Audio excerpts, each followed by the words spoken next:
Hola, hola, ¿cómo están mis hermanos, hermanas? Espero que estén muy, pero muy bien. Les habla Luis Luker y damos gracias a Dios porque estamos aquí en una enseñanza adicional, una enseñanza de muchas que van a venir así en el camino. Hoy tenemos una enseñanza muy, pero muy tremenda que vamos a ver hoy, que va a remover de verdad los cimientos de nuestra vida. Y vamos a aprender cosas que muy pocas veces se escuchan en los púlpitos, muy pocas veces lo dicen los líderes, los pastores, muy pocas veces. Entonces, ¿qué vamos a ver el día de hoy? ¿Qué vamos a ver el día de hoy? Lo tengo titulado, este estudio como tal, lo tengo titulado como el mensaje que nadie quiere escuchar. La verdad sobre el rechazo que confronta a la iglesia moderna. Entonces, mis hermanos, hermanas, les pido por favor que vengan conmigo y aprendamos juntos de lo que dice la palabra de Dios con respecto a este tema que de verdad va a confrontar la vida suya y la vida mía el día de hoy. Amén. Vamos conmigo, por favor. Y para iniciar, quiero que por favor ustedes donde se encuentren, ustedes imaginen por un momento que usted, por ejemplo, usted recibe una advertencia directa de Dios. Imagínense eso, que usted recibe una advertencia directa de Dios. No una sugerencia, aclaro, no una sugerencia, no es un consejo, es una advertencia. Y no es para usted solamente, es para que usted esta advertencia la lleve a otras personas. Usted sabe que si la gente no escucha, pues va a venir un juicio terrible. Pero cuando habla, usted habla, la gente muy probablemente se ríe o se burla, ¿verdad? Cuando usted advierte, lo ignoran. Cuando usted confronta, la gente lo odia. Bueno, con este ejemplo que les estoy diciendo, así durante 120 años, por ejemplo, imagínese que usted está predicando, usted está construyendo, advirtiendo, llora, y mientras el mundo sigue de fiesta, usted sigue llorando, usted sigue predicando, sigue construyendo. Pero el mundo sigue de fiesta, se sigue burlando, siguen diciéndole pandereta, le siguen diciendo fanático, un montón de cosas. Bueno, con este ejemplo que les estoy mencionando, esa, mis hermanos, o ese ejemplo, digámoslo así, fue la vida de Noé. Sí, así fue la vida de Noé. Noé, mis hermanos, no fue un predicador de éxito, porque hay que entender esto. Noé no fue un predicador de éxito según los estándares modernos que hoy se ven, ¿verdad? Hasta por televisión. No un hombre, o mejor dicho, Noé no fue un hombre que llenaba estadios o que era invitado a los mejores programas de televisión. No, tampoco. Noé fue un hombre que predicó durante 120 años y solamente en esos 120 años, solo 8 personas se salvaron. Ojo con esto. Él predicó, él clamó, construyó el arca en 120 años, pero solo 8 personas se salvaron. Entonces, hago la pregunta, a raíz de esto, ¿fue Noé un fracasado? ¿Acaso le faltó visión de crecimiento a Noé? ¿Debió haber aplicado Noé métodos de moda para poder hacer crecer su iglesia? Bueno, mis hermanos, la respuesta es simple y sencilla, no. No.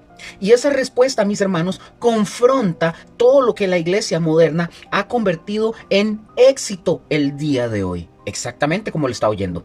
Hoy, mis hermanos, en este estudio vamos a desentrañar por qué el mensaje de Dios siempre ha sido rechazado. ¿Usted alguna vez se ha preguntado por qué el mensaje de Dios es rechazado? Bueno, vamos a ver a Noé, por ejemplo, vamos a ver a Jeremías, vamos a ver a Ezequiel, vamos a ver a Jesús y vamos a ver al apóstol Pablo. Y vamos a descubrir que el patrón es el mismo, es el mismo. El mensaje que confronta siempre es rechazado, siempre y siempre será rechazado. Y el que lo predica, el que predica este tipo de mensaje, siempre es y será odiado. Siempre. Pero también, mis hermanos, vamos a descubrir que el fracaso ante los ojos del mundo es el éxito ante los ojos de Dios. Entonces, pongan atención a esta analogía. Imaginemos que usted es un médico en una ciudad donde todos tienen una enfermedad mortal. Vamos a imaginarnos eso. Usted tiene la cura, usted es el médico y usted tiene la cura, pero la gente no quiere oír que está enferma, no quiere escucharlo, prefieren vivir engañados.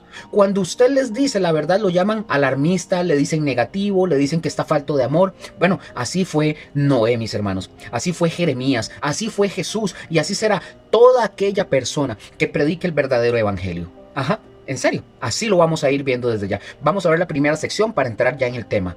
Noé, 120 años de predicación y solo 8 salvos. Vamos a ver esto, mis hermanos, en esta primera sección. Vamos a ver el contexto de la advertencia divina para poder tener el contexto, obviamente. Dice el texto bíblico: Y dijo Jehová: no contenderá mi espíritu con el hombre para siempre, porque ciertamente él es carne, mas serán sus días 120 años. Génesis 6, versículo 3. Quiero que por favor vengan conmigo y vamos a hacer el análisis de esta frase, no contenderá. Pongan atención, vamos a analizar esta frase, no contenderá. Viene de una palabra hebrea que es yadón, así, yadón, con Y, yadón. Mis hermanos, esta palabra yadón este verbo, mejor dicho, ¿verdad? Este verbo en hebreo está en la forma cal imperfecto. ¿Qué quiere decir? Que nos está indicando una acción continua en el futuro. Dios no está diciendo, ya no contenderé. No, está diciendo, no seguiré contendiendo para siempre. Es decir, hay un límite, hay un tiempo de gracia, pero ese tiempo se acaba, mis hermanos. Por ejemplo, veamos el análisis de la otra frase que encontramos en el texto bíblico. Dice el texto, o la frase que vamos a analizar también, serán sus días. Esta frase, serán sus días, viene del hebreo Beayu Yamav, así, Beayu Yamav. Aquí pongan atención porque la construcción gramatical de esta frase, serán sus días, la construcción gramatical es enfática. Dios no está hablando de la duración de la vida en general. Pongan atención. Está hablando de un periodo específico de gracia para esa generación.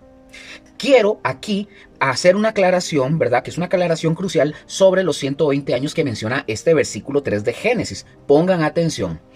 Es muy común, y tal vez usted va a decir, sí, yo también lo he escuchado y todo, pero es muy común escuchar a personas predicar y decir que Génesis 6.3, dicen ellos, que establece que los seres humanos vivirán solamente 120 años como límite máximo.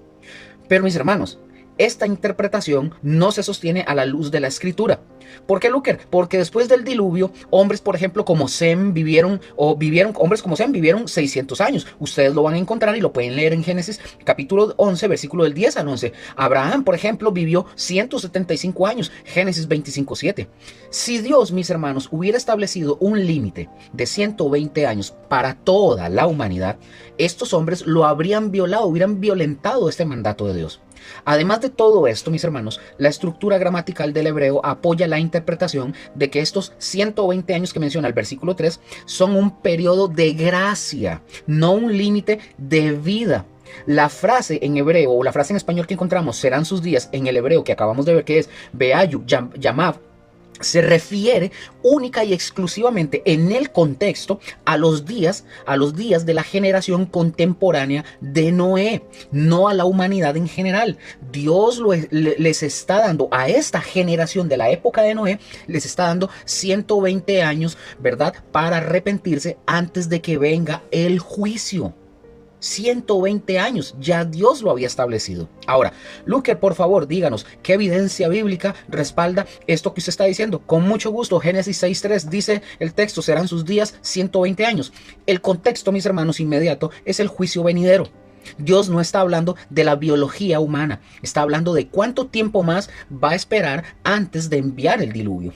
Entonces, aquí hago un anuncio antes de ir al segundo punto. Por eso les he insistido, estudien hermenéutica, ahí está en mi canal, pueden hacerlo gratuitamente. Vayan a la primera, hermenéutica 1, y van a ir aprendiendo de esto poco a poco para poder aprender. Número 2, para seguir, Génesis 6.13, Dios le dice a Noé, le dice, he decidido el fin de toda carne. Esto ocurre después de la declaración de los 120 años. El tiempo de gracia ya estaba en marcha. 3. Primera de Pedro, capítulo 3, versículo 20. Pedro dice que Dios esperó en los días de Noé mientras se preparaba el arca. Esa espera, mis hermanos, fue de 120 años, tiempo en el que Noé predicó como pregonero de justicia, como dice segunda de Pedro, capítulo 2, versículo 5. Y como número 4, vemos también o encontramos información en la tradición judía. Los comentaristas rabínicos como Rashi entienden que estos 120 años fueron el periodo de gracia que Dios concedió a la humanidad para arrepentirse antes del diluvio. Entonces, mis hermanos, en resumen, para los que siguen insistiendo y o que ya se les quitó esa idea, ¿verdad?, de que 120 años era que estaba Dios estableciendo la vida para todo el ser humano. No, en resumen, los 120 años no son un límite biológico para la vida humana. Son un periodo de gracia que Dios otorgó a la generación del diluvio. Es el tiempo que Noé usó para construir el arca y predicar. Y fue tiempo suficiente para que la gente se arrepintiera. si hubiera querido arrepentirse. 120 años, mis hermanos, de paciencia divina, 120 años de oportunidad para arrepentirse, 120 años de predicación de Noé. Entonces, ¿qué significa esto? Dios no destruyó a la humanidad de inmediato, mis hermanos. Dio 120 años de gracia. Noé durante esos 120 años construyó el arca y predicó. La construcción era el sermón visual. La predicación, mis hermanos, era el sermón verbal. Cada golpe de martillo, ¿verdad? En el arca era una advertencia. Cada tabla unida al arca era un llamado al arrepentimiento. Entonces, ¿y qué fue lo que pasó? La gente no escuchó. Jesús mismo lo confirmó, dice el texto. Porque como en los días antes del diluvio estaban comiendo y bebiendo, casándose y dándose en casamiento, hasta el día en que Noé entró en el arca, y no entendieron hasta que vino el diluvio y se los llevó a todos. Mateo 24, 38 al 39. Amén. Entonces, vamos a hacer el análisis de esta frase que Jesús mencionó que dijo, no entendieron. La frase no entendieron viene del griego ou egnosan. Este verbo está en tiempo aoristo, indicando, mis hermanos, una acción puntual y completada.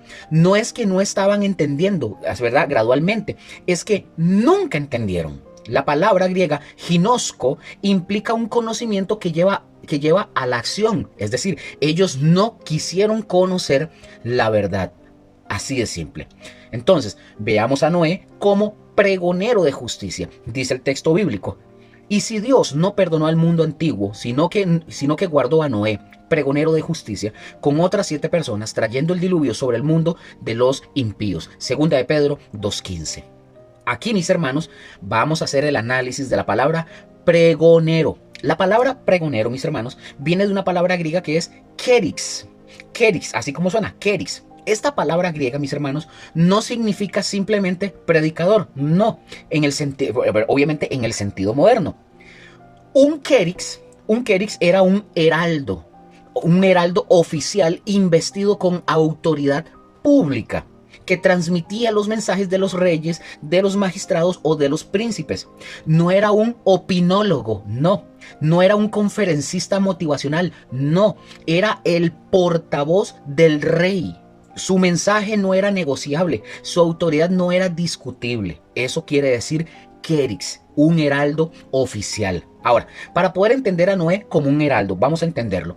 Así como, por ejemplo, un embajador no habla en su propio nombre, sino en el nombre de su nación, Noé, mis hermanos, no hablaba en su propio nombre, hablaba de parte de Dios. Y su mensaje no era una sugerencia, era una amonestación divina. El que lo rechazaba no estaba rechazando a Noé, rechazaba directamente a Dios. Entonces, viene lo interesante, el fracaso de Noé según los estándares modernos. Reitero, Noé predicó 120 años. Pregunto, ¿cuántos se convirtieron? De esos 120 años, ¿cuántos se convirtieron? Solo 8 personas. Noé, su esposa, sus 3 hijos y sus 3 nueras. Nada más. Entonces, les pregunto, ¿fue Noé un fracasado según los estándares modernos que hoy se implementan en las iglesias y que dicen los pseudoapóstoles y todos los pseudopastores que existen? Vamos a ver, hoy, si Noé estuviera vivo, hoy muchos se preguntarían, ¿por qué Noé no utilizó alguna estrategia especial para convencer a la gente de su época? ¿Por qué no les organizó un concierto con los mejores músicos, verdad, de la región de Gomorra, verdad? No llamó, ¿verdad?, a Hillsong Gomorra, no los llamó, qué raro, no hizo conciertos. ¿O por qué no hizo congreso con los mejores motivadores y los más famosos de Sodoma? ¿Por qué no lo hizo Noé? Tal vez, mis hermanos, según los estándares actuales, ¿verdad?, al año 2026, a Noé le faltó visión de crecimiento. Seguro porque Noé no tenía en su iglesia la misión, la visión y ¿verdad? Qué extraño. Seguro Noé le faltó muchísima visión de crecimiento. Seguro no tenía fe o seguro no utilizó los métodos modernos de estos que hacen libros. Seguro no vio a Dante Gebel, ¿verdad?, para aprender de sus métodos, ni a Cash Luna y todos esos. Tal vez Noé no entendió los métodos de mercadeo modernos, ¿verdad?, para ganar almas, ¿verdad? Exactamente como hace Ronnie Chávez, ¿verdad? Qué extraño, qué interesante. Pero Noé, mis hermanos, no hizo nada de todo ese montón de tonterías que se ven hoy. ¿Por qué, Luque? Porque no fue llamado a entretener a la gente, no fue llamado a darles conciertos, no fue llamado a hacer noches de jóvenes, no fue a hacer a que fueran a hacer, ¿cómo se llama esto? Encuentros, ir a las montañas, hacer no. No fue llamado a entretener a la gente, ni a ponerles música, ni a que brincaran, ni a hablar en lenguas. No, Noé fue llamado a advertir. No fue llamado Noé a ser popular, no fue llamado a ser popular, fue llamado a ser fiel y leal. Pero según los estándares modernos de éxito ministerial, Noé fue un fracaso total. Noé no llenó estadios, no tuvo un programa de televisión, no escribió libros como de bestseller, ¿verdad? No tuvo una mega iglesia, no fue invitado a conferencias internacionales, no usó estrategias de marketing, no diluyó el mensaje para hacerlo más atractivo a las personas. Entonces, ¿qué hizo Noé? Simplemente Noé predicó la palabra de Dios a tiempo y fuera de tiempo durante 120 años. Dice el texto bíblico, Noé hizo conforme a todo lo que Dios le mandó. Génesis 6:22. Vamos a hacer el análisis de esta frase, conforme a todo. Vamos a hacer el análisis. Esta frase, conforme a todo, viene del hebreo kekol. Esta palabra hebrea, mis hermanos, es enfática. No es hizo algunas cosas, no, es todo. Hizo todo. Noé no seleccionó qué partes de la orden divina obedecer. No, Noé no adaptó el mensaje a la cultura. No lo hizo. Noé no suavizó la advertencia. Obedeció absolutamente cada palabra, cada coma y cada punto que el Señor le dijo que tenía que decir. La pregunta que usted y yo tenemos que hacernos el día de hoy es esta. ¿Estamos ustedes y yo dispuestos a ser fracasados como Noé? ¿O preferimos diluir el mensaje para tener éxito? ¿Cuál prefiere usted? ¿Cuál prefiere? Póngase a pensar. Pregunto de nuevo. ¿Usted está dispuesto a ser un fracasado como Noé? ¿O prefiere diluir el mensaje para tener éxito? Piense muy bien lo que estoy preguntando. Amén. Sección 2. Veamos a Jeremías, el profeta llorón que nadie quería oír. Veamos el rechazo al mensaje de advertencia. Dice el texto bíblico. Ya vamos a ver a Jeremías. ¿A quién hablaré y amonestaré para que oigan? He aquí que sus oídos son incircuncisos y no pueden escuchar. He aquí que la palabra de Jehová les es vergonzosa y no la aman. Jeremías 6:10. Vamos a hacer el análisis de las palabras como lo hicimos ahorita viendo a Noé. Vamos a hacer el primer análisis de la primera palabra. Incircuncisos. Incircuncisos viene del hebreo arelim. Esta palabra, mis hermanos, no se refiere a una condición física, sino espiritual. Así como la circuncisión física era la señal del pacto, la incircuncisión de oídos significa que no podían recibir la palabra de Dios. Era una condición espiritual, no física.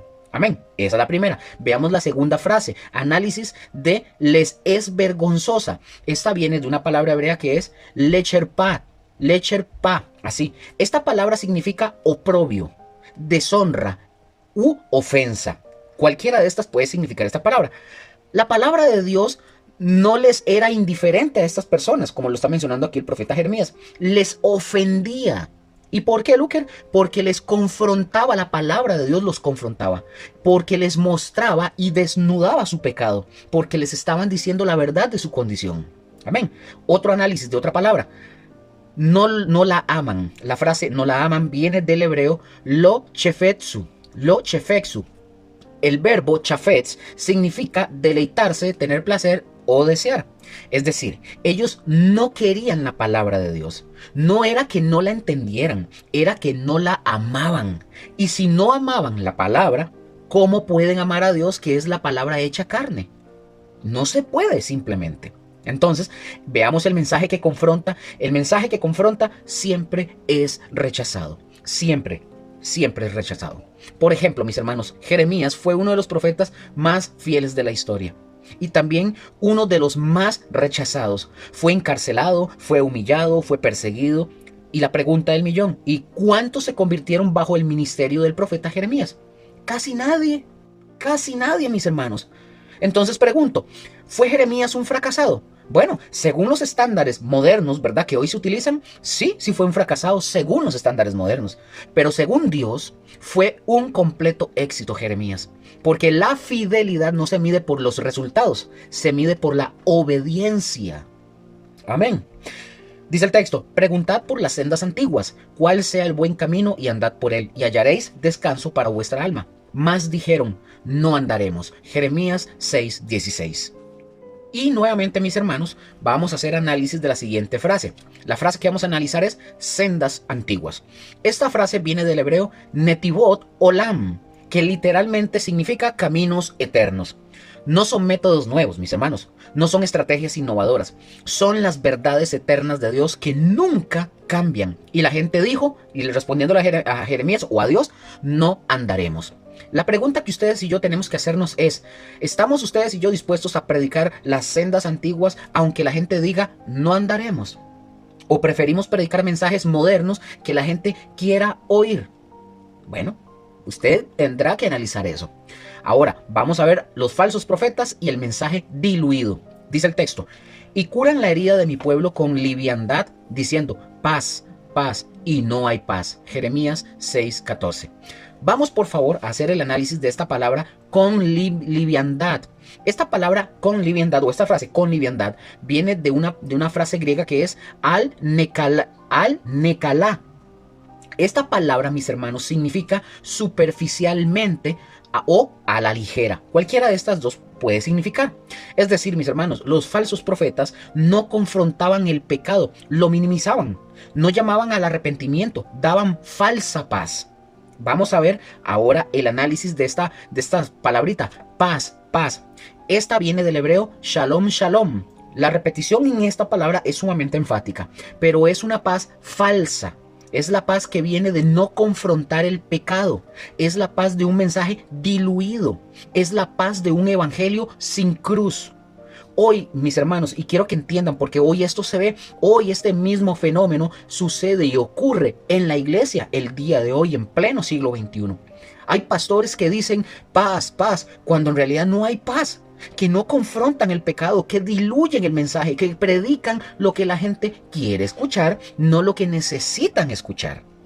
Dice el texto bíblico, porque desde el más chico de ellos hasta el más grande, cada uno sigue la avaricia, y desde el profeta hasta el sacerdote, todos son engañadores. Jeremías 6:13. ¿Dónde hemos escuchado eso? ¿Dónde lo hemos oído? En cada generación, mis hermanos, en cada iglesia que ha preferido el aplauso de los hombres a la fidelidad de Dios. Hombres y mujeres que están buscando el aplauso de la gente y buscando púlpito y ser reconocidos. Hoy eso está pasando y ha pasado en cada generación. No es un chiste, porque así ha sucedido. Amén. Pasemos a la siguiente sección, sección 3. Vamos a ver a Ezequiel, el profeta que Dios endureció para enfrentar a un pueblo duro. Vamos a ver el llamado de Ezequiel, predicar aunque no escuchen. Dice el texto bíblico, mas la casa de Israel no te querrá oír, porque no me quiere oír a mí. Aquí está hablando Dios. Porque toda la casa de Israel es dura de frente y obstinada de corazón. Ezequiel 3:7. Nuevamente, mis hermanos, vamos a hacer el análisis de palabras y de frases que encontramos en este texto bíblico. La primera que vamos a analizar es la frase dura de frente. Esta frase dura de frente viene del hebreo cheesecake, no es cheesecake, ¿verdad? No de la torta de comer, no, es cheesecake metzag, que literalmente significa fuertes de frente. Esta es la imagen de una frente endurecida, como el pedernal. No es timidez, es terquedad deliberada. No es ignorancia, es rebelión constante. Eso quiere decir duro de frente. Veamos el análisis de la siguiente frase. Obstinada de corazón. Esta frase viene del hebreo keshei lev, que literalmente significa dura de corazón. No es una dureza pasajera, mis hermanos, es una condición permanente. Es decir, su corazón estaba tan endurecido que ya no podía responder al llamado de Dios. Entonces, surge la pregunta, ¿qué hace Dios? Bueno, Dios no envía a Ezequiel a un pueblo que lo recibirá, porque no lo va a recibir. Le dice a Ezequiel, ve y predícales, aunque no te van a escuchar. Dice el texto bíblico, he aquí yo he hecho tu rostro fuerte, hablándole a Ezequiel, contra los rostros de ellos, y tu frente fuerte contra sus frentes, como diamante, más fuerte que pedernal he hecho tu frente. Ezequiel 3 del 8 al 9. Vamos a analizar esta palabra diamante. La palabra diamante viene del hebreo shamir. Esta palabra se refiere a una piedra extremadamente dura, probablemente el diamante o el corindón. Dios, mis hermanos, no le da a Ezequiel un mensaje suavecito para un pueblo suavecito. No, le da un mensaje duro para un pueblo duro. Y le da una frente dura para enfrentar sus frentes duras. Vamos a ver esto para poder entender lo que estamos hablando de Ezequiel 3. Así como, por ejemplo, un boxeador no entra al ring sin protección, Dios protege a Ezequiel con una frente de diamante. No para que Ezequiel sea arrogante, sino para que no se desanime cuando el pueblo lo rechace. La dureza de Ezequiel no es orgullo, es la firmeza que viene de parte de Dios. Amén. Ahora veamos este punto. El atalaya, el responsable de advertir, dice el texto bíblico: Hijo de hombre, yo te he puesto por atalaya a la casa de Israel. Oirás pues tú la palabra de mi boca y los amonestarás de mi parte. Ezequiel 3:17. Vamos a hacer el análisis de esta palabra atalaya, que la hemos escuchado en muchas partes. Esta palabra atalaya viene del hebreo sofé. Un atalaya, mis hermanos, para entender esto, un atalaya era el vigía en la muralla de la ciudad, era el encargado de detectar el peligro y de advertir al pueblo que venía el peligro. No era un trabajo opcional. Si el atalaya no advertía y se dormía, la sangre del pueblo caería sobre la cabeza del atalaya. Amén. Veamos la siguiente palabra para analizar. Vamos a analizar la palabra amonestarás. Esta palabra amonestarás viene del hebreo ish harta. Este verbo, mis hermanos, en hebreo está en la forma ifil, que es causativa. No es simplemente decir. Es hacer que la persona sea consciente del peligro. No es una sugerencia, es una advertencia solemne. Amén. Vean lo que dice el texto bíblico. Cuando yo dijere al impío, de cierto morirás, y tú no le amonestares ni le hablares para que el impío sea apercibido de su mal camino, a fin de que viva, el impío morirá por su maldad, ¿verdad? Pero su sangre demandaré de tu mano. Ezequiel 3:18. ¿Qué significa este texto que acabo de leer? Que el predicador, mis hermanos, el predicador es responsable de advertir. ¿Qué estoy haciendo yo hoy aquí? Advirtiendo. Les estoy advirtiendo. No es responsable, entiendan esto, el predicador no es responsable de la respuesta de la gente, pero sí es responsable de dar la advertencia. Es decir, yo no puedo guardarme esta advertencia. La pregunta que usted y yo tenemos que hacernos hoy es esta: ¿estamos ustedes y yo advirtiéndole a las personas? ¿O estamos callándonos para no ofender a las personas? Porque pobrecitas, hay que ser tolerantes y pobrecitos, no hay que decir que el homosexualismo es pecado, no hay que decir eso, no hay que decir que aquellas que están teniendo abortos, eso no hay que decir, eso no se dice, no, eso no se dice, por favor. No hay que decir que el mentiroso se va a ir al infierno. No, por favor, hay que ser conscientes. Ahora a los que son alcohólicos, no, eso es una enfermedad. No les diga alcohólicos ni borrachos. No, porque es ofensivo. Al ladrón, ladrón no, es una enfermedad, es cleptomanía. No, ladrón es ladrón, punto. El mentiroso es mentiroso. El asesino es un asesino. El mentiroso es el mentiroso, punto. Entonces pregunto de nuevo, ¿estamos advirtiendo o estamos callando para no ofender? Yo no sé, usted tendrá que responderse donde usted esté. Amén. Vamos a la sección 4 para avanzar. Vamos a ver a Jesús. Vamos a ver el mensaje que ofendió a multitudes. El pan de vida que muchos no quisieron comer, básicamente. Dice el texto: al oír esto, muchos de sus discípulos dijeron: dura es esta palabra, ¿quién la puede oír? Juan 6:60. Vamos a hacer el análisis de esta palabra dura, ¿verdad? Esta palabra dura viene de la palabra griega que es escleros. Esta palabra griega significa áspero, duro, difícil de aceptar. Ojo con esto, no es que la enseñanza fuera complicada de entender, es que era difícil de aceptar. Jesús estaba hablando, en este contexto, Jesús estaba hablando de comer su carne y beber su sangre. No era una metáfora fácil de digerir para los oídos carnales. De hecho, si ustedes analizan la palabra escleros, de ahí surge la palabra esclerosis. Ustedes analícenlo y van a ver de qué se trata. Entonces, eso significa escleros. Eso es, que es áspero, duro, difícil de aceptar, como acabo de decir. Ahora, vamos a analizar la otra frase. La puede oír. La frase la puede oír viene de una frase griega que es dinatai autou akouein. Así es, ahí se los voy a poner porque son complicadas. Literalmente esta frase significa puede escucharla. No se refiere y quiero que entiendan esto no se refiere a la capacidad auditiva, sino a la capacidad espiritual para aceptar. Es decir, ellos no podían aceptarla porque no querían, simple y sencillamente. Otro texto dice, desde entonces muchos de sus discípulos volvieron atrás y ya no andaban con él. Juan 6:66. Vamos a hacer el análisis de la frase volvieron atrás. Esta frase volvieron atrás viene del griego apeltón, eis, ta, apisó, que literalmente significa se fueron hacia atrás. Y esto, mis hermanos, no es un alejamiento gradual, es un rechazo deliberado. Ellos habían seguido a Jesús por los milagros, por el pan, por el espectáculo, pero cuando el mensaje se volvió exigente, ellos se fueron, se volvieron atrás. ¿Y qué hizo Jesús cuando estos se volvieron atrás? No corrió tras de ellos.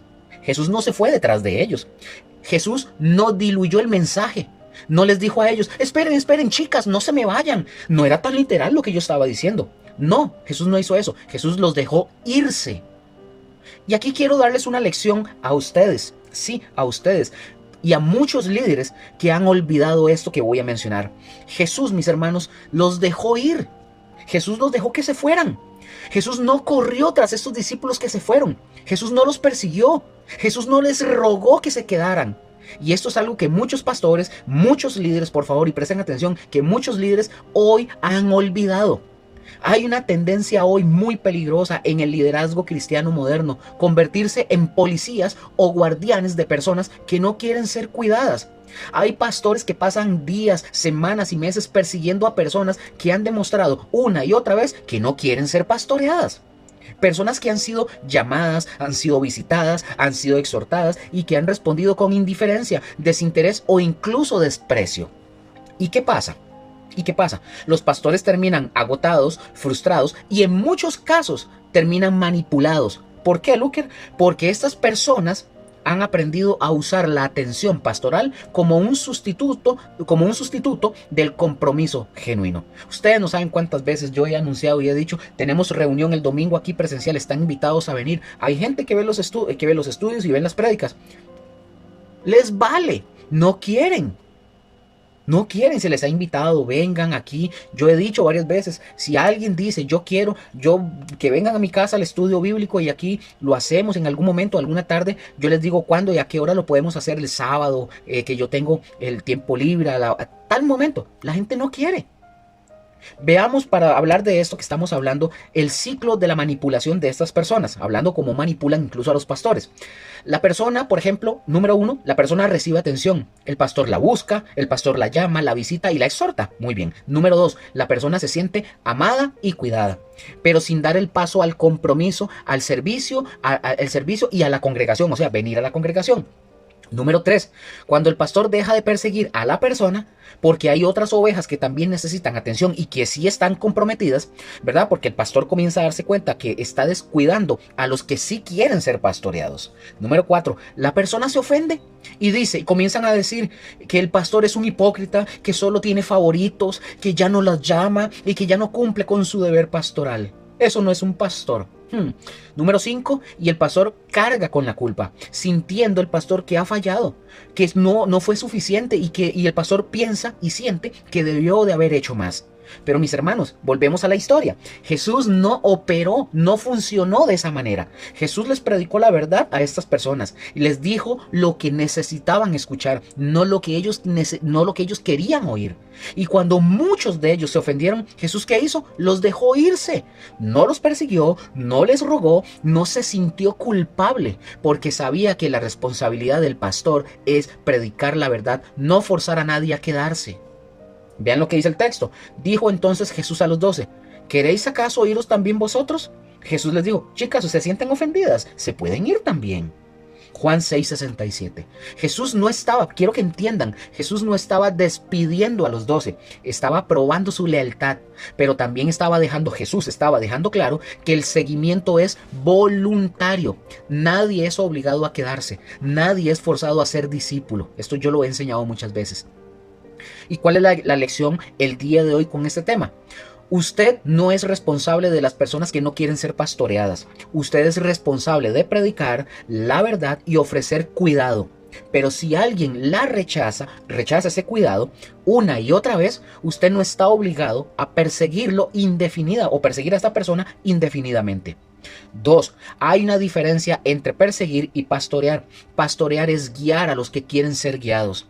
Perseguir es correr detrás de los que huyen. Jesús pastoreó, no persiguió. 3. Las personas que se ofenden cuando usted deja de perseguirlas no estaban buscando a Dios, estaban buscando atención. Y la atención no es lo mismo que la salvación. La atención no es lo mismo que el discipulado. Amén. Y el pastor no puede descuidar a las ovejas que sí quieren ser cuidadas por estar persiguiendo a las que no quieren ser cuidadas. Hay un tiempo para insistir y hay un tiempo para dejar ir. Vean, mis hermanos, yo conozco gente que sigue pensando de que dice, bueno, hoy vino una persona, tome el teléfono, llámela, déle este versículo, invítela. No, mis hermanos. Si una persona de verdad quiere seguir, quiere ser discípulo y quiere ser hija de Dios, esa persona va a estar interesada, va a preguntar dónde hay un grupo, yo me quiero incorporar, yo quiero aprender, yo quiero estudiar, quiero ser pastoreado.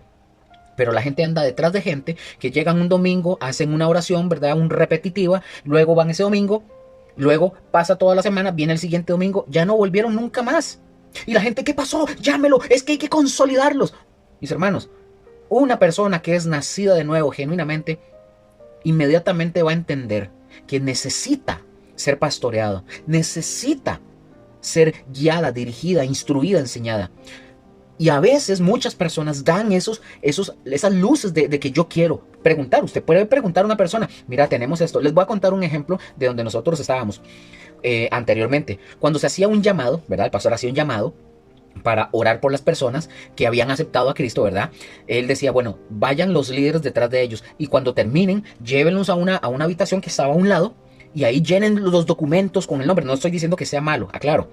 Llenen los nombres, los documentos, nombre, número de teléfono, dirección, etcétera, y que se involucren en el discipulado. Entonces todos lo hacían, todos los que estaban ahí, como un script, así lo repetían tal cual como se les decía. Yo les decía a las personas y les voy a decir y les voy a confesar cómo yo les hablaba. Yo no utilizaba ningún script y les hablaba directo y les decía, vean, nosotros tenemos aquí en la iglesia, se da un discipulado. Aquí se les formará, aquí se les instruirá, se les va a dar ya seguimiento, se les va a llamar, vamos a orar por ustedes. Queremos saber si ustedes quieren sí o no.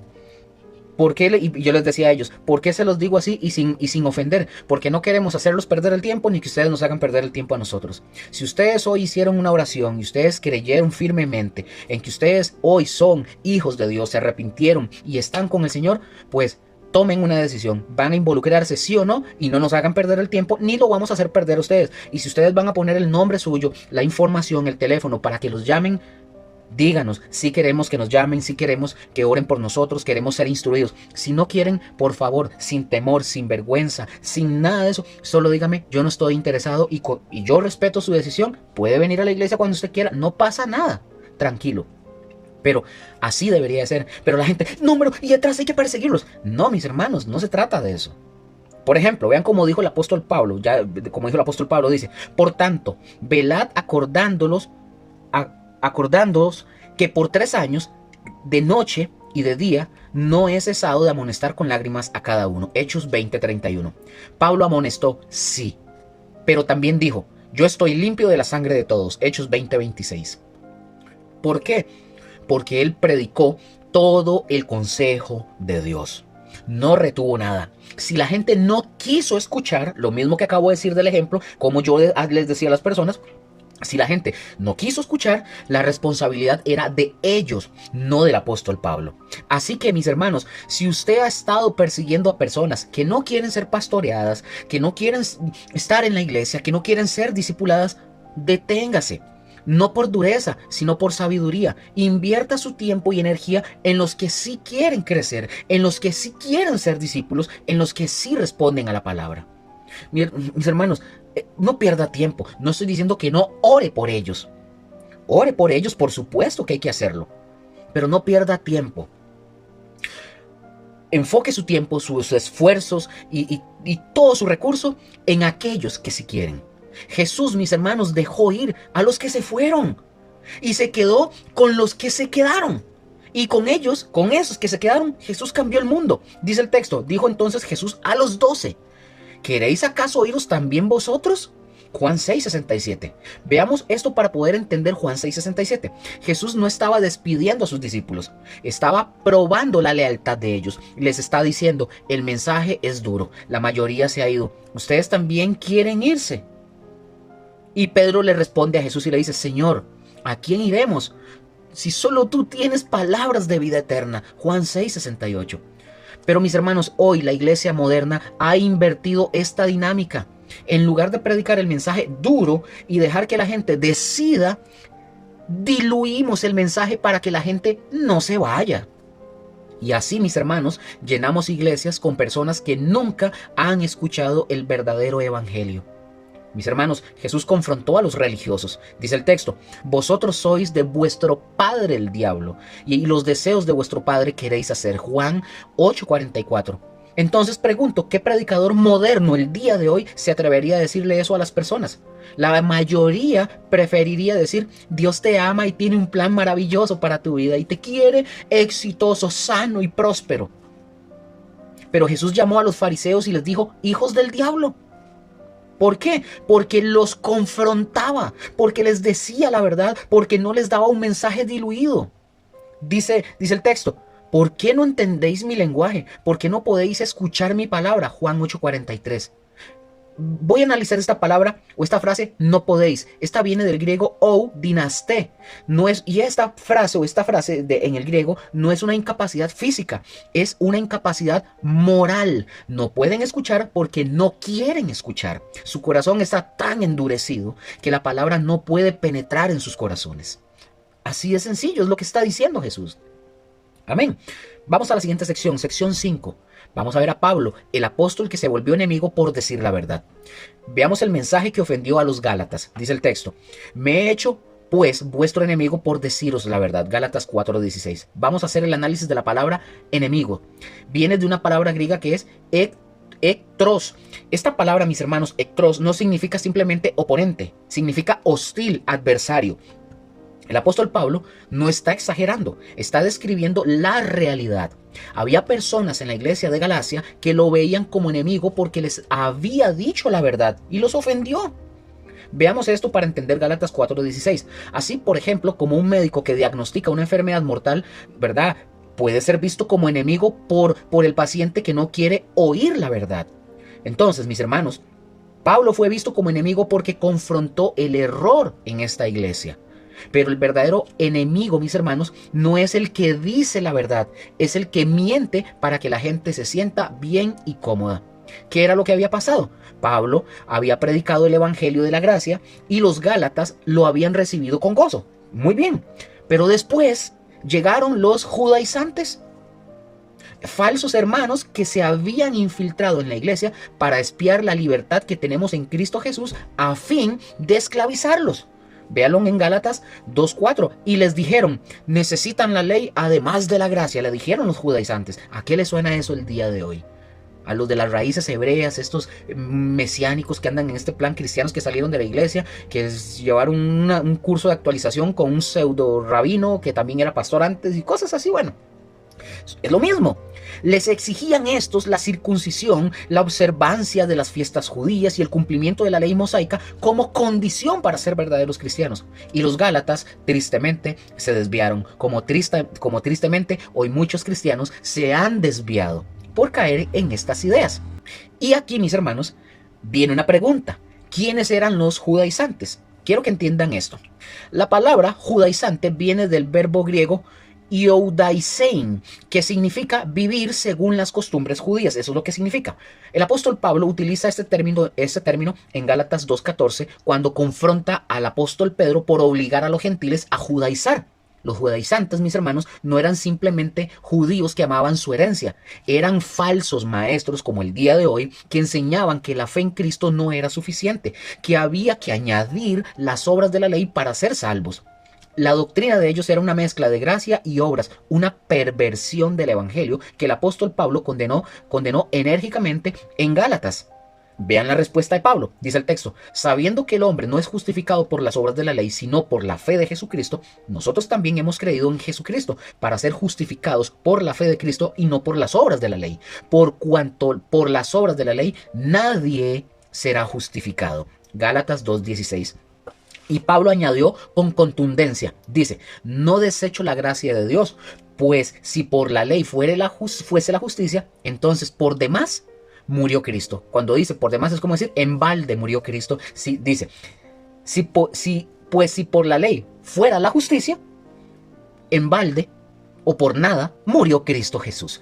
Gálatas 2:21. Aquí vamos a ver nuevamente el error de los judaizantes y la versión moderna el día de hoy. El error de los judaizantes no ha desaparecido, mis hermanos, ha cambiado de forma, pero la esencia es la misma, añadir algo a la obra completa de Cristo. Hoy el mismo espíritu judaizante se manifiesta de varias maneras. Número 1, el movimiento de raíces hebreas. Este movimiento sincrético combina elementos del cristianismo y del judaísmo y enseña que los cristianos deben observar la Torá, el sábado, las fiestas bíblicas, las leyes dietéticas, el kashrut y la circuncisión. Su premisa, la premisa de este movimiento es que la iglesia se ha desviado de las verdaderas enseñanzas hebreas de la Biblia, según ellos. Pero como señala, por ejemplo, esta página, ustedes la pueden buscar como señala God Question, dice así, textualmente lo leo. Dice la cita, las enseñanzas del movimiento Raíces Hebreas son prácticamente idénticas a las de los judaizantes a los que Pablo reprendió en Gálatas. Así dice, en God Question. Ojo, un enfoque principal de este movimiento, mis hermanos, es poner a los seguidores de Cristo de nuevo bajo el yugo de la ley del Antiguo Testamento. Amén. Número 2, los que exigen guardar la ley para ser salvos. No todos entiendan esto, no todos los que hablan de la ley son de raíces hebreas, pero hay quienes dentro de las iglesias evangélicas enseñan sutilmente que la salvación requiere más que fe, requiere obras, requiere obediencia a ciertos mandamientos, requiere guardar los mandamientos como condición para la vida eterna. Eso o este punto es judaizante. El apóstol Pablo fue claro cuando dijo, porque por gracia sois salvos por medio de la fe, y esto no de vosotros, pues es don de Dios, no por obras, para que nadie se gloríe. Efesios 2 del 8 al 9. Y número 3, los que imponen tradiciones humanas como requisitos espirituales. Así como los judaizantes imponían, mis hermanos, la circuncisión, hoy, el día de hoy, hay quienes imponen tradiciones, vestimentas, dietas o prácticas culturales como señales de espiritualidad. Y entiendan algo, no es que esas cosas sean malas en sí mismas. Lo malo es exigirlas como condición para ser aceptados por Dios. Amén. Veamos la advertencia de Pablo para el día de hoy. Dice el texto, estad pues firmes en la libertad con que Cristo nos hizo libres y no estéis otra vez sujetos al yugo de esclavitud. ¿A cuál yugo? A la ley. Gálatas 5:1. La libertad en Cristo, mis hermanos, no es una licencia para pecar, es la libertad de no tener que ganarnos la salvación. Es la libertad de saber que la obra de Cristo es suficiente. Cualquier enseñanza, pongan atención, cualquier enseñanza que añada algo a la obra de Cristo para la salvación es, en esencia, judaizante. Y Pablo fue inflexible y dice, si aún nosotros, dice Pablo, o un ángel del cielo os anunciare otro evangelio diferente del que os hemos anunciado, sea anatema, sea maldito, significa. Gálatas 1:8. Veamos esto para entender a los judaizantes modernos. Así como los judaizantes del siglo I querían que los gentiles se hicieran judíos para ser cristianos, los judaizantes del día de hoy modernos quieren que los cristianos se sometan a sistemas, tradiciones o leyes humanas para ser verdaderos cristianos. El principio es el mismo, añadir algo a la gracia. Y la respuesta del apóstol Pablo sigue siendo la misma. No desecho la gracia de Dios.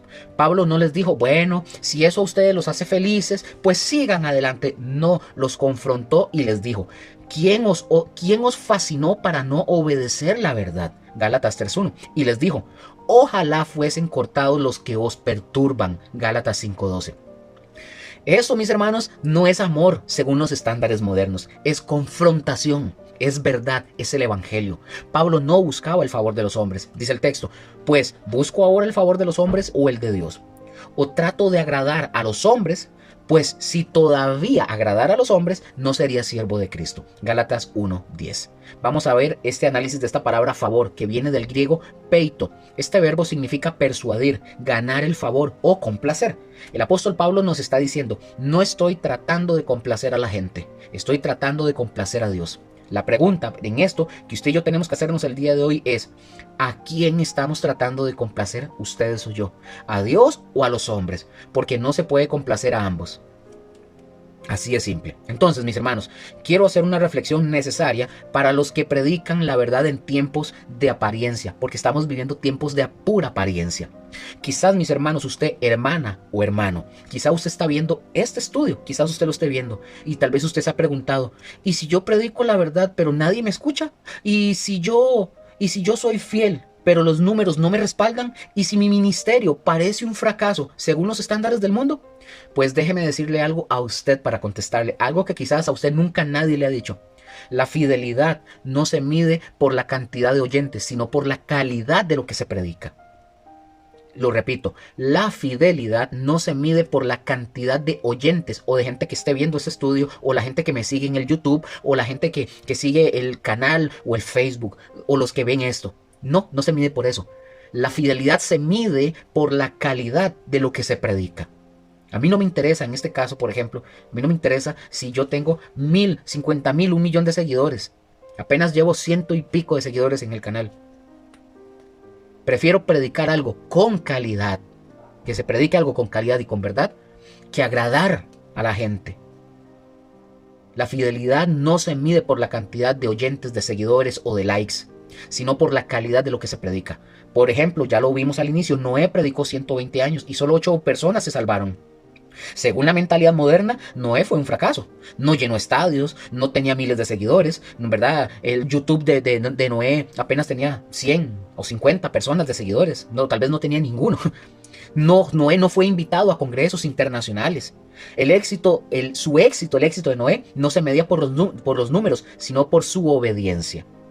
Mis hermanos, a mí hay gente que yo no le agrado. Gente que no le agrado. A mí no me han invitado a ir a predicar, a ir a enseñar, no. Mejor no lo hagan porque no les va a convenir, no les va a convenir para nada, porque no voy a predicar lo que usted cree o lo que usted quiera. Voy a predicar lo que dice la palabra de Dios y no les va a gustar a muchos.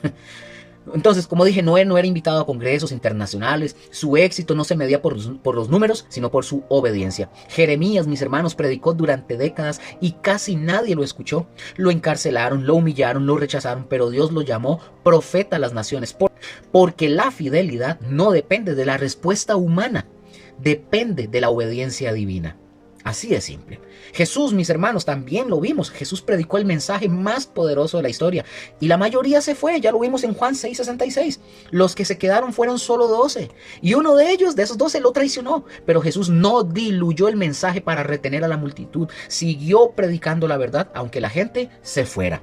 El apóstol Pablo fue considerado enemigo por decir la verdad, lo vimos en Gálatas 4:16, no porque fuera infiel, sino porque confrontaba con la verdad. Y eso, mis hermanos, hoy es considerado falta de amor, hoy es legalismo, es intolerancia.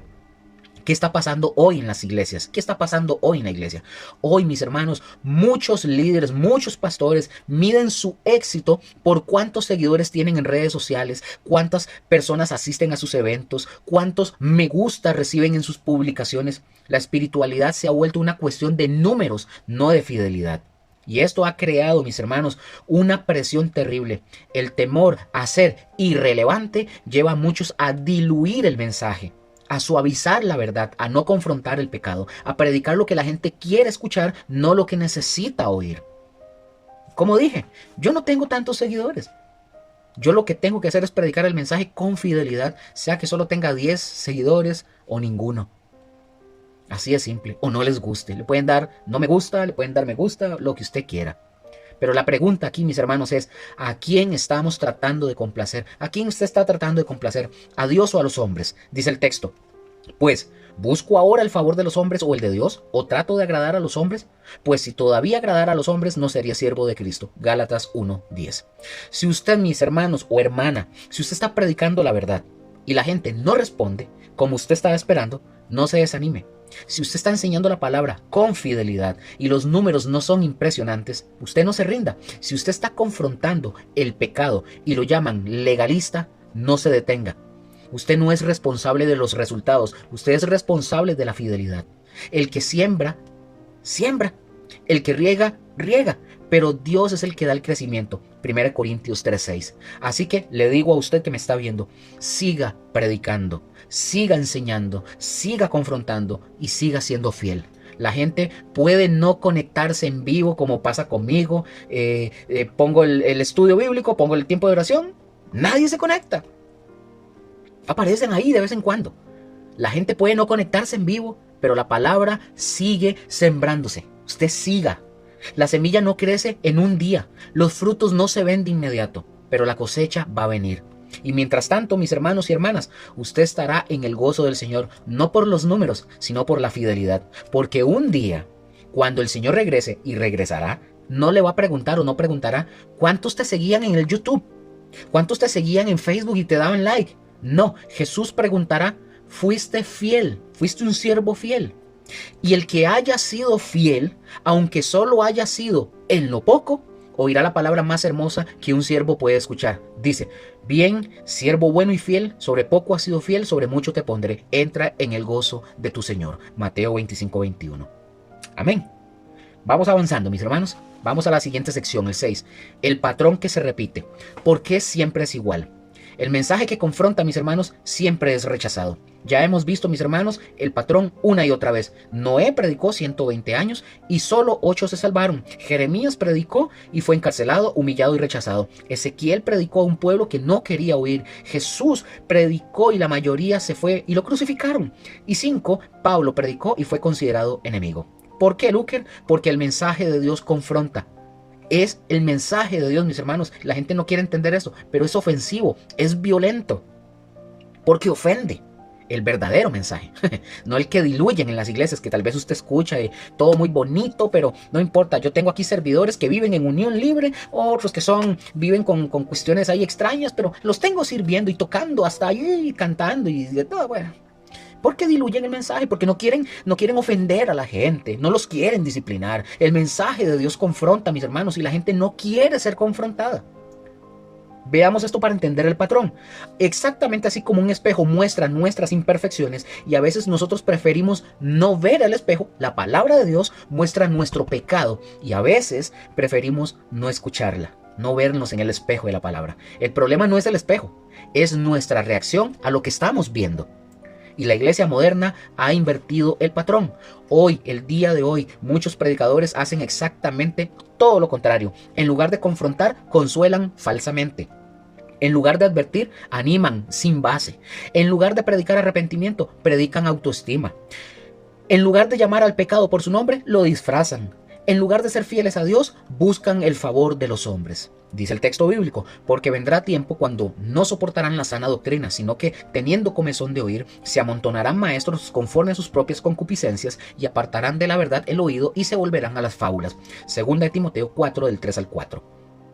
Hagamos el análisis, por favor, de esta frase comezón de oídos, que viene de una frase griega que es netontes ten akoen, que literalmente significa picazón en los oídos. Esta es la imagen, mis hermanos, de alguien que quiere que le rasquen los oídos porque le pican. Así es la gente, mis hermanos, que quiere oír lo que le gusta, no lo que necesita. Y pregunto, ¿y qué hacen los falsos maestros el día de hoy? Les dan lo que quieren oír, les raspan o les rascan los oídos con mensajes que no confrontan, que no exigen arrepentimiento y que no llaman a la santidad. Pero el verdadero evangelio según Dios, y pregunto, ¿qué es el éxito? Aquí vamos a ver el verdadero éxito según Dios. ¿Qué es el éxito según Dios? Bueno, el éxito según Dios no es llenar estadios. No es tener millones de seguidores, no es ser invitado a las mejores plataformas o invitado a predicar en alguna iglesia o que usted salga en una pancarta, tenemos al apóstol, tenemos al pastor o tenemos un invitado especial. No, no es tampoco vender miles de libros, tampoco. El éxito, según Dios, es la fidelidad. Repito esto, Noé fue fiel durante 120 años. Jeremías fue fiel aunque nadie escuchaba. Ezequiel fue fiel aunque el pueblo era duro. Jesús fue fiel hasta la muerte. Pablo fue fiel hasta el final. Y todos ellos fueron fracasados según el estándar del mundo o los estándares del mundo. Pero Dios, mis hermanos, repito, no mide el éxito por los resultados, lo mide por la obediencia. Dice el texto, bien, siervo bueno y fiel, sobre poco has sido fiel, sobre mucho te pondré, entra en el gozo de tu Señor. Mateo 25:21. Vean la palabra, analizar la palabra fiel, que viene del griego pistos. Esta palabra significa digno de confianza, leal, no significa exitoso. No significa popular, no significa influyente o influencer o youtuber, no, significa fiel, así de simple. Amén. Sección 7, vamos a ver la aplicación práctica. ¿Qué hacemos con todo esto? Para usted que es predicador o que usted sea, o si es predicador, maestro o lo que sea. Número 1, para usted, predique la palabra, no la opinión suya. Dice el texto, ve y habla a ellos con mis palabras, Ezequiel 3:4. No es tu mensaje. No es tu opinión, no son tus ideas, es la palabra de Dios. Predícala aunque no sea popular y aunque la gente se vaya. Predíquela. Número 2, para usted, maestro, pastor, predicador, etc. Confronte el pecado, no lo minimice.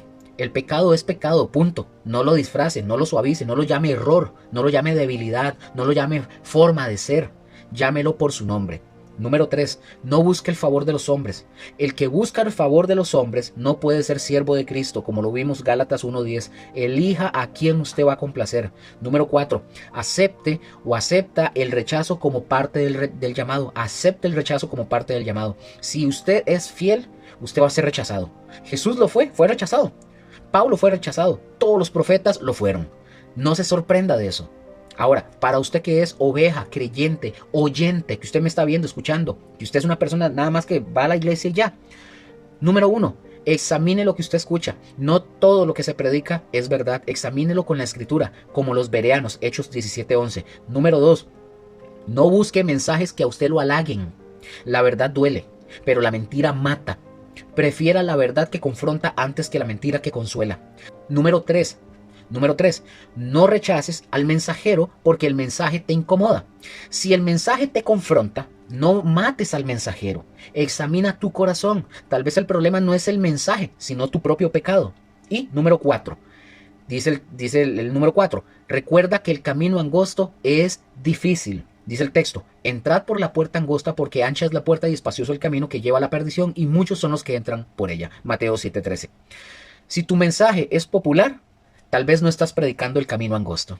Así de simple. Y cierro con esto, mis hermanos. Hoy hemos hablado de confrontación, de rechazo, de mensajes duros.